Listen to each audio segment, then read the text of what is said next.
metais registravau ūkį.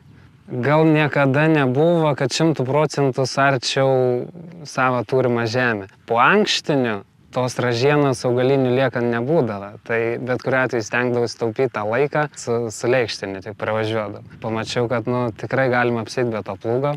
O plūgas labai daug sudegina daug laiko. Automatiškai technikas laiką sudegina. O technika irgi už dyką nevažiuoja. Manęs į plūgą atgal niekada niekas negrąžins ir tikrai galima apsieiti be jo ir tikrai yra daug geriau. Tiesiogiai sėją naudodamas, tai aš ir vandenį sutaupau, gaunas neišgarinu vandens.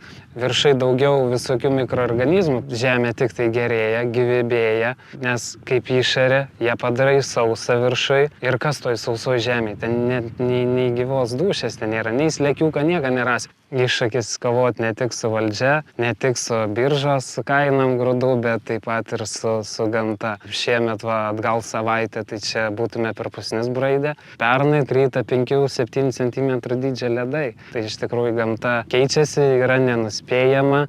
Aš matau, kad tik blogėja ir ūkininkauti tik sunkiau nuo to. Į tą žemę kaip į taupyklę. Yra laukas ir tu kiekvieną važiavimą kaip į savo taupyklę didi pinigėlį. Ir tu atvažiuoji rudenį ir tu pamatai, kad tos taupyklės ten nėra. Tai kiekvienas papildomas pinigas iš tikrųjų padeda stipriai. Ir ačiū labai Heavy Finance, kurie pasiūlė šitą programą ir net skatina tada eiti tvariau.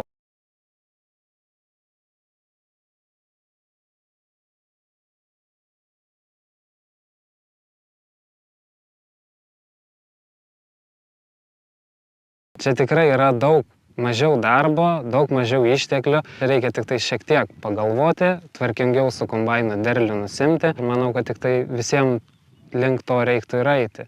Reikia galvoti ne kaip daugiau uždirbti, bet kaip daugiau sutaupyti. Kažko daugiau iš to žemės nieko nebepaspausi. Efektyvumas tai yra viena, bet su gamta irgi reikia draugauti iš tikrųjų.